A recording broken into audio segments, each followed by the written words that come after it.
Hello, everyone, and welcome to 2026 12 Months of Leadership. We are so thrilled and excited to have you for this really special event. And we're over the moon to have a really special guest with us today.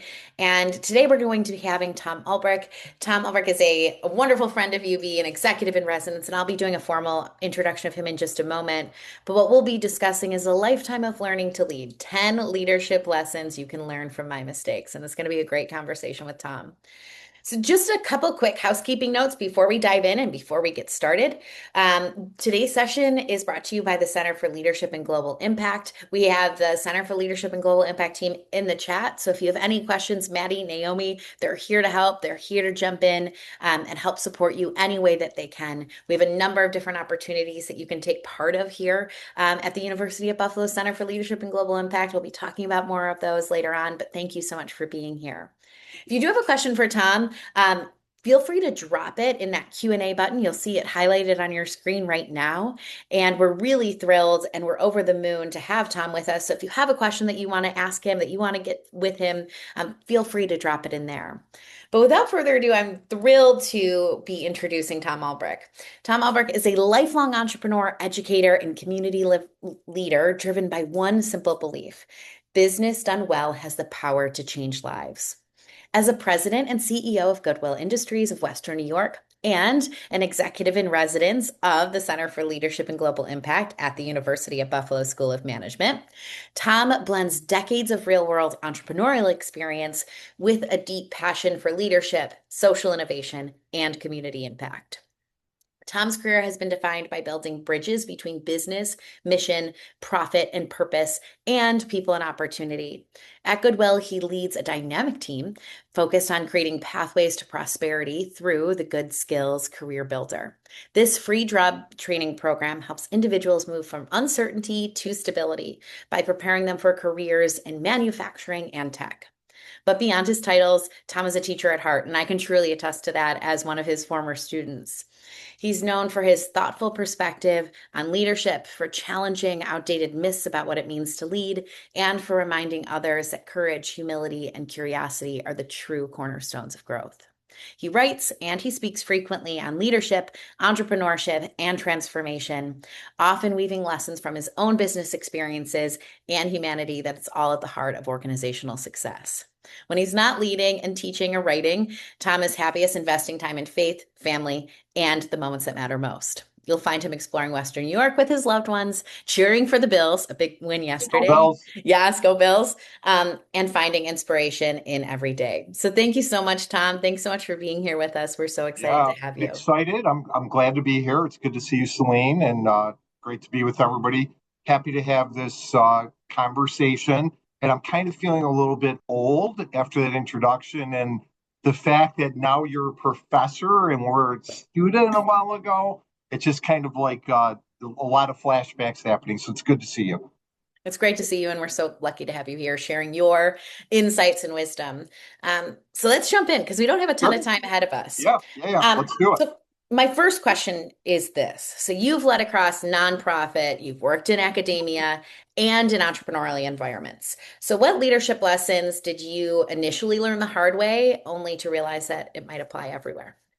Yeah, it's a good question, and I probably have more hard lessons learned than anybody I know. But I think that's how we learn as entrepreneurs. So to answer your question, I think about a few things, but the first thing I think I learned a long time ago: no one builds a business or an organization alone.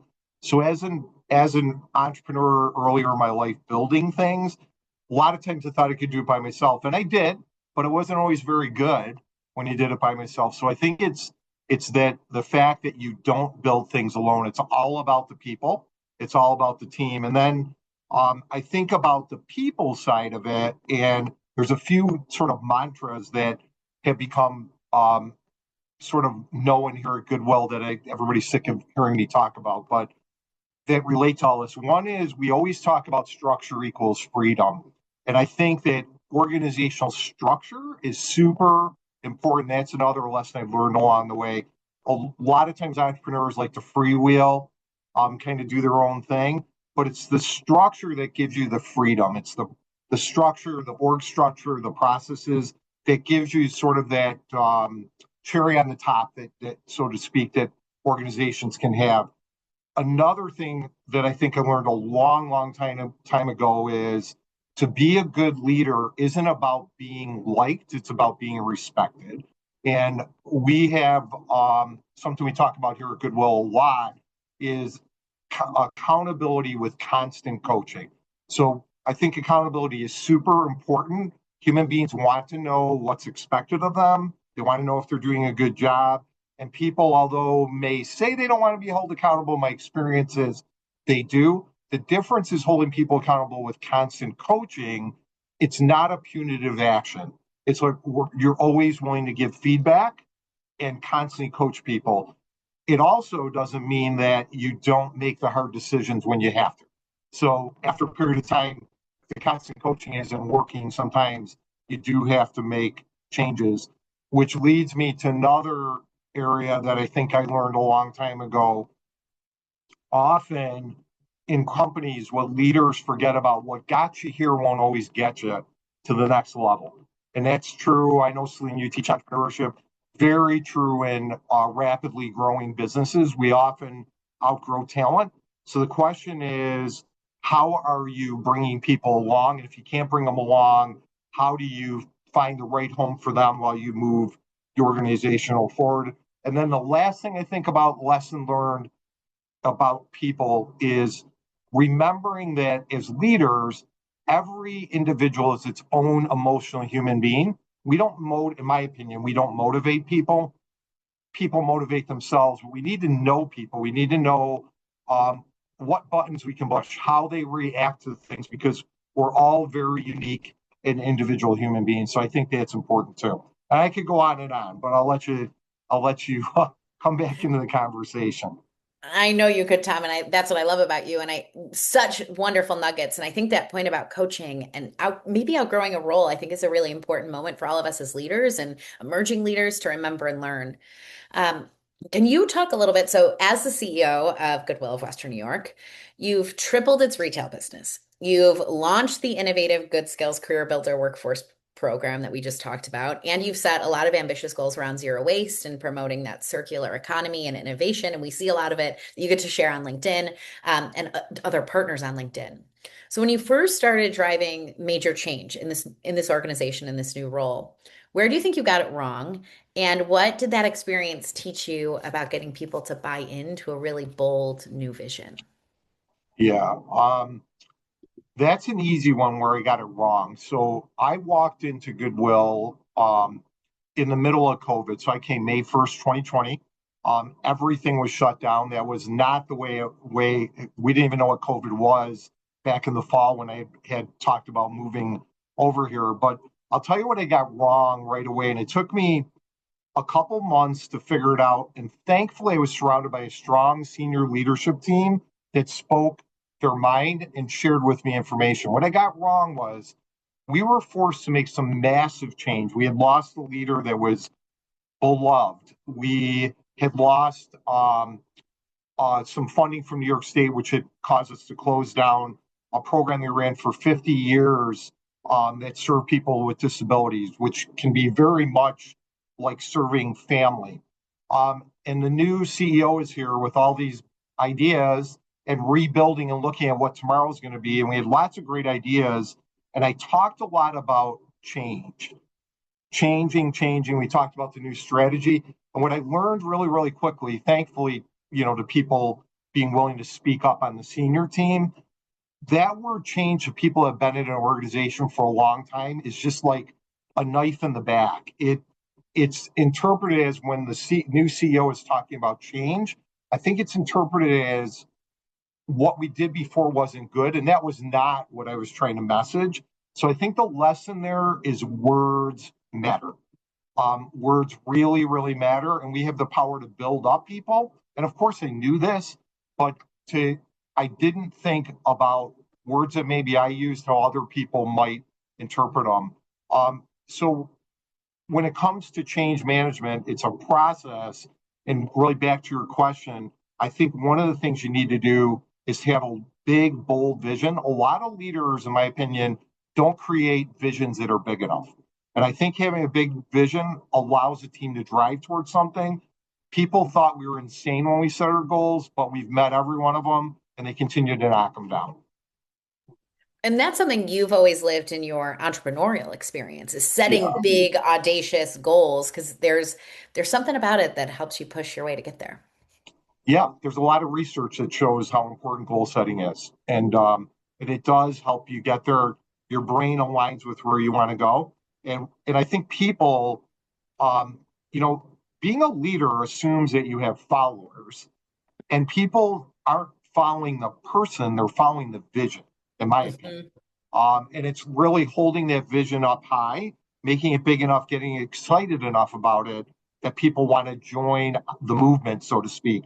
And I always think about what we're trying to do. We're trying to create a movement that attracts people that want to join the movement and push the movement forward. And this connects a bit. And I know you had a TEDx talk. That it was UB, correct? Like you gave it when you were during your time Yeah, at UB. yeah, yeah. Long time ago. And I watched that video and it's all about like asking this question, is there a better way? And I think that sums up your leadership style as a whole is how do we find a better way and continuing to push.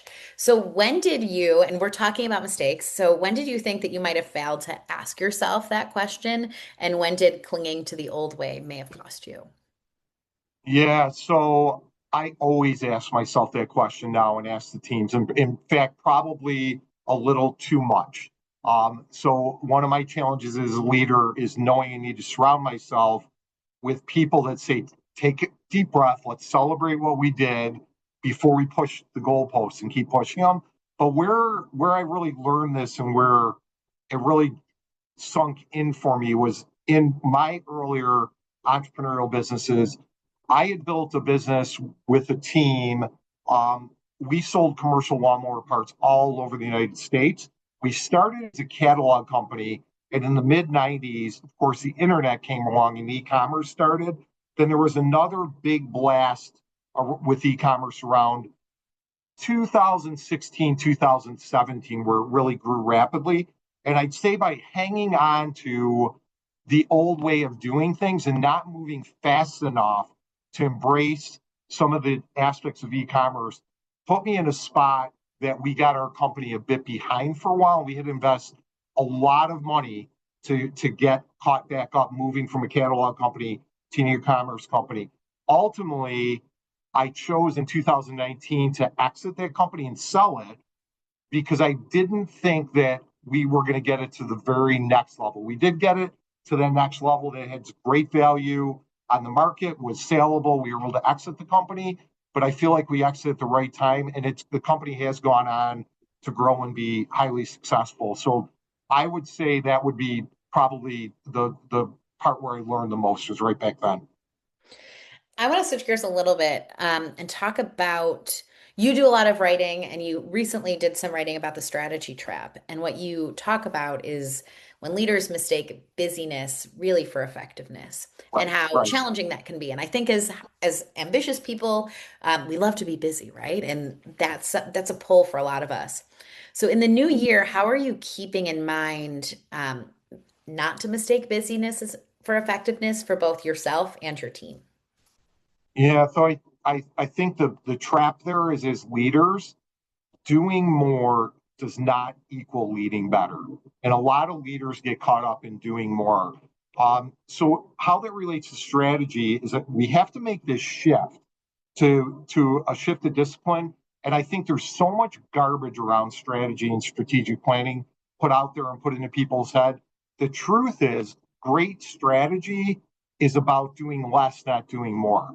So a lot of people think strategy is a to-do list. To me, strategy is a not to-do list. It's what are we not going to do so that we can really focus our efforts. And I think about it in a bit of a framework about how we approach it. And one is less is more. So defining a handful of outcomes that matter the most, just a handful, never more than probably 3 to 5, making that strategy super visible to people so the whole team sees it. The way we do it here, we use a simple one page strategic plan, which is actually more like 3 pages, but we still call it a one-page strategic plan. And then building in a cadence of accountability. So making sure that that plan isn't just created and put up on a shelf, but that it's part of the culture of the organization, used regularly, talked about regularly. The trap is back to the trap. Most of us think that by adding more to our plates and the company by doing more, we're going to do better, we're going to lead better. That is not true at all. It's the exact opposite of what we might think. And tying back to your teaching experience and your mentorship experience, you've mentored thousands of entrepreneurs and thousands, right, students. So what's one common mistake that you see from entrepreneurs or emerging leaders, and how has your own experience helped you maybe help them avoid it today? I think a common mistake with entrepreneurs, which you all do a great job today driving home to people, is not listening to the market, not not doing the hard work, believing believing so much in something that I believed in or I built, and not really thinking, am I the only person that thinks this is a good idea? So I think that outward thinking and looking out, one of the things I know that I've told all of my classes over the years, a lot of people think that entrepreneurs are selfish, greedy pigs, for lack of a better way to say it, that they're all about money. The truth is, really good entrepreneurs are outward looking. They're looking at what people need and what people want. They're not just looking at trying to build something and make money. The money comes when you build a product that people want to buy. So I would say, customer validation would be what we would call it an entrepreneurship class, but that goes across just about everything all of us do as leaders, is making sure that we're validating, and we're not getting stuck in this loop that we think we know it all. The fact is we know very little, and everybody else knows it all. And listening to the masses is a really great place to start. So I have a one more question, then we have some great questions in our open Yeah, Q&A. yeah, yeah. Um, so for leaders who are committed to a lifetime of learning, what would you personally say to help them stay teachable, especially at senior levels?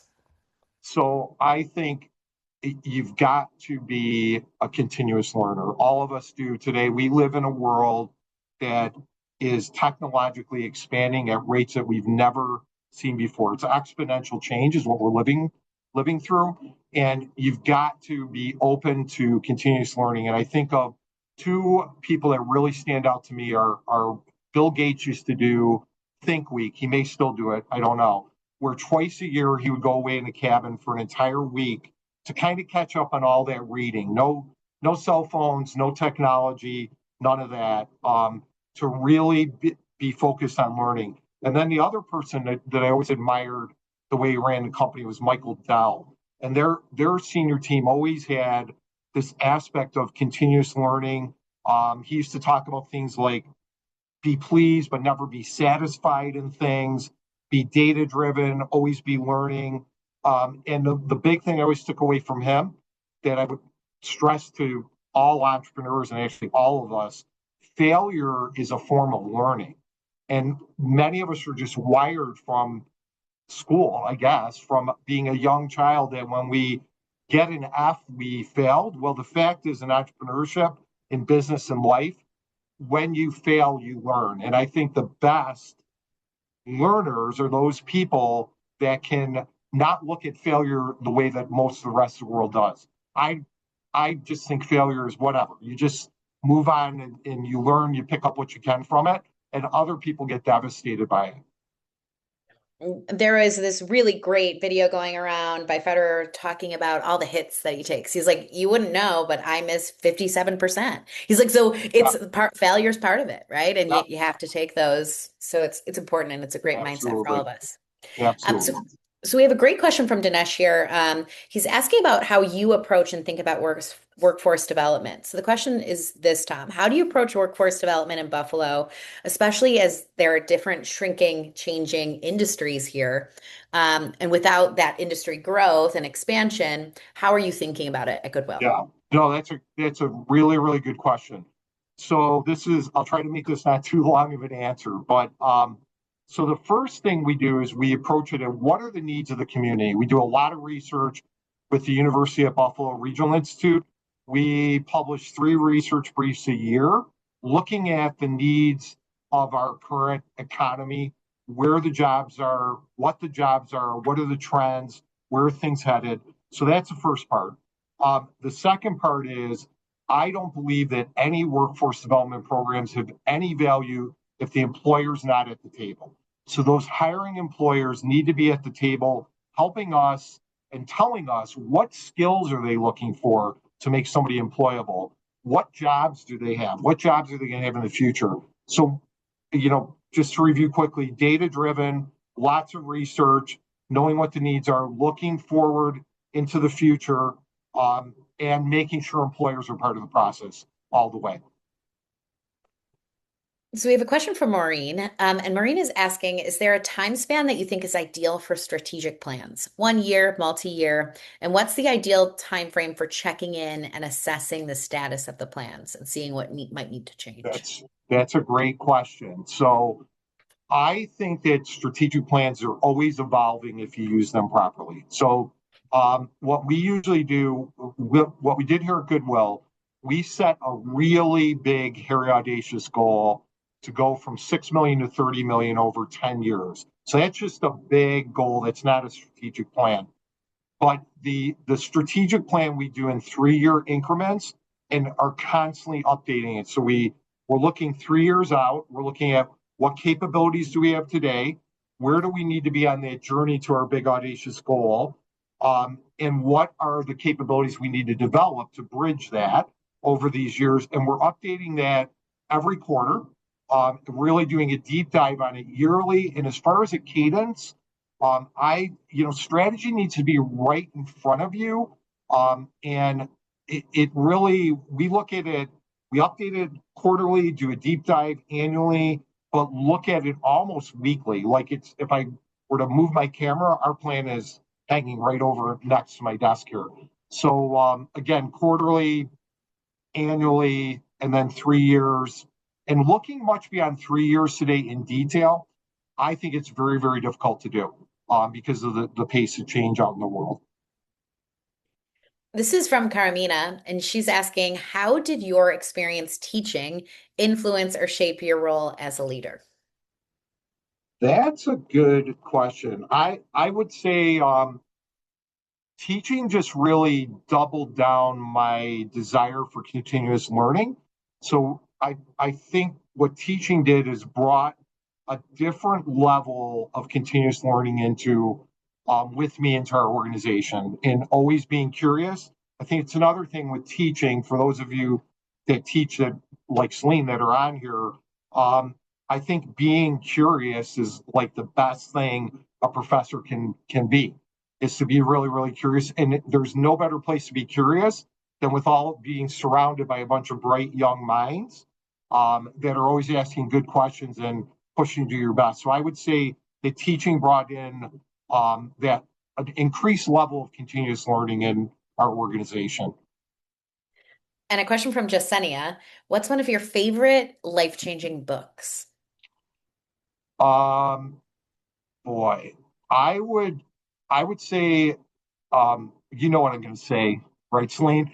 Definitely Disciplined Entrepreneurship by Bill Allett is a great book that many of the students have used to help them build their businesses. Another really, really great book that in my opinion is life changing from a business perspective is Scaling Up by Verne Harnish.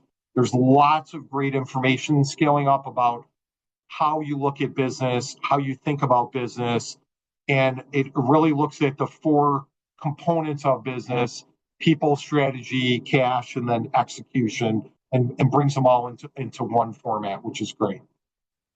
Tom, to wrap us up, could you talk a little bit about your role with as an executive in residence with the Center for Leadership and Global Impact and what we can expect this year? Yeah, I am so excited to be working with Maddie, Naomi, and everybody, and especially Dorothy. So lots going on. I've been involved with teaching some in the background, helping Dorothy. which has been great. I think she's on a trip right now. We hit a class that was related to Ghana and sustainability, which was really exciting. The next thing that's up is beginning January 5th, I believe, and Maddie will put in the chat registration form. We're going to do a 4-part series, just a half-hour lunch and learn that's absolutely free for the nonprofit community. And actually, anybody is welcome to attend, where I'm going to share some of the learnings from Goodwill in the hopes that one of my goals being at Goodwill is for Goodwill to be a convener in the community.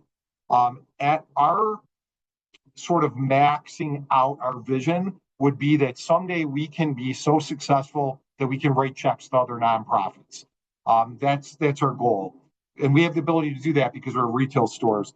So we want to start to talk about that with other nonprofits and share some of the things that we've used at Goodwill. Of course, not everybody has the opportunity to do what we do, but sharing what we can. It's absolutely free. And then we're going to run a half-day seminar in March. So that's some of what's coming up. We're going to be doing a lot more around sustainability and fashion and as related to sustainability, zero waste. So super excited to be part of it and glad I'm able to help just a little bit. Thank you, Tom. And we're so excited for those events this year. And we encourage all of you in the nonprofit space and that mission-driven space to join us.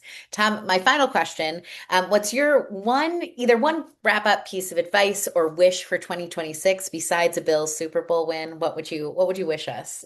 Uh, I besides Bill's Super Bowl win, that's really what's on my mind. No, I really wish that everybody would gain the wisdom earlier in life than I did to slow down a little bit and realize what's important in life. And for almost all of us, it really comes down to 3 questions. We don't learn this sometimes. But did I love? Did I live? Did I matter? So that's what I hope everybody would think about as we go into 2026. Thank you so much, Tom. Thanks for being so Yeah, generous with your time today. thanks for Um, having me. We're so grateful. And we encourage all of you to join us. So Maddie dropped the link for those upcoming sessions that Tom mentioned at Goodwill in the chat. She'll drop it again in just a moment. But we also encourage you to join us again. So we do this the first Monday of every month. We're here, we're sharing insights, we're bringing in leaders from across the community, from across the world, really. Our next session on Monday, February 2nd is with Evelyn Kessler. She's head of sustainability, communications, and engagement at M&T Bank. So that's going to be a really insightful session where we're talking about leadership, sustainability, and what role you can play really from any seat. My other note is encouraging you to get involved with the Center for Leadership and Global Impact. We're not just bringing you conversations like this. This is just one piece of what we do. We have a conflict management certification, a leadership express, a ton of different opportunities for you to really level up your skills as a leader, as well as our leadership accelerator program and the session that Tom mentioned earlier on. Thanks for starting your 2026 with us. We're so thrilled to be a part of your leadership journey. Thank you for everyone for your questions in the chat. We're so grateful. And yes, please feel free to attend an open house, reach out to our team, and we're here to support you. But thank you, everybody. Go Bulls, go Bills, and happy January. Thanks again, Tom. Thanks, everybody.